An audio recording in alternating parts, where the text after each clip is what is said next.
ভাৰতীয় জাতীয় কংগ্ৰেছৰ আদৰ্শক আগবঢ়াই নিয়াৰ স্বাৰ্থত জননায়ক শ্ৰী ৰাহুল গান্ধী ডাঙৰীয়াৰ প্ৰেৰণা আৰু নিখিল ভাৰত কংগ্ৰেছ কমিটিৰ সভাপতি শ্ৰী মল্লিকাৰ্জুন খাৰ্গে ডাঙৰীয়াৰ দূৰদৰ্শী নেতৃত্ব আৰু গণমুখী চিন্তাধাৰাৰ আলোকত আমি অহা 30 জুন 2025 তাৰিখে এছাম জাষ্টিছ নামৰ এটা অভিনৱ জনহিতকৰ অনলাইন পৰ্টেল মুকলি কৰিবলৈ আগবাঢ়িছো।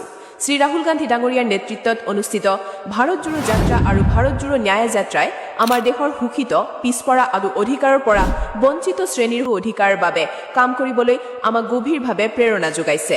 ইয়ে একে আদৰ্শৰে অসম প্ৰদেশ কংগ্ৰেছ কমিটিৰ সভাপতি শ্ৰী গৌৰৱ গগৈ ডাঙৰীয়াৰ নেতৃত্বত অসম বিধানসভাৰ বিৰোধী দলৰ দলপতি শ্ৰী দেৱব্ৰত শইকীয়া ডাঙৰীয়াই আগন্তুক মাহৰ পৰা অসমজুৰি এক ৰাজ্যব্যাপী যাত্ৰা আৰম্ভ কৰাৰ পৰিকল্পনা হাতত লৈছে। এই পৰ্টেলৰ ধাৰণা বিৰোধী দলৰ দলপতি শ্ৰী দেৱব্ৰত শইকীয়া ডাঙৰীয়াৰ পৰামৰ্শ আৰু নিৰ্দেশত বিকাশ কৰা হৈছে, যাৰ মূল উদ্দেশ্য 1.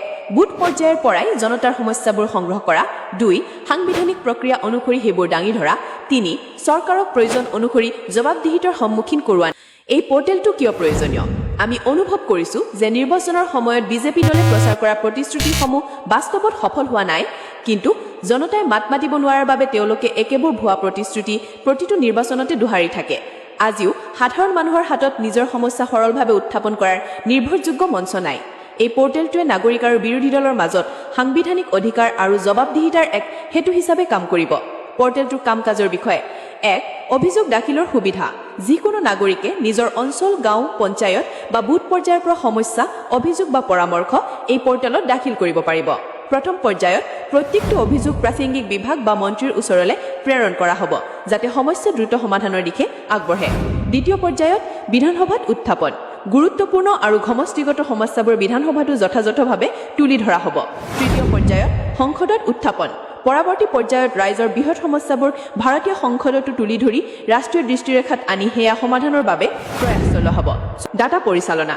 সকলো তথ্য বিৰোধী দলৰ দলপতিৰ কাৰ্যালয়ত সুৰক্ষিতভাৱে সংৰক্ষণ কৰা হ'ব। দলৰ গৱেষণা আৰু নীতি বিশ্লেষক দলে এই তথ্যৰ বিশ্লেষণ কৰি ৰাইজৰ প্ৰকৃত সমস্যা চিনাক্ত কৰিব, নিৰ্বাচনী প্ৰতিশ্ৰুতি বাস্তৱতাৰ অৱস্থা পৰ্যালোচনা কৰিব আৰু দলৰ ভৱিষ্যতৰ নীতি নিৰ্ধাৰণত শক্তিশালী ভেটি প্ৰস্তুত কৰিব। জননায়ক শ্ৰী ৰাহুল গান্ধীৰ দৃষ্টিভংগী সদায় জনহিতকাৰী আৰু তৃণমূল ভিত্তিক ৰাজনীতি।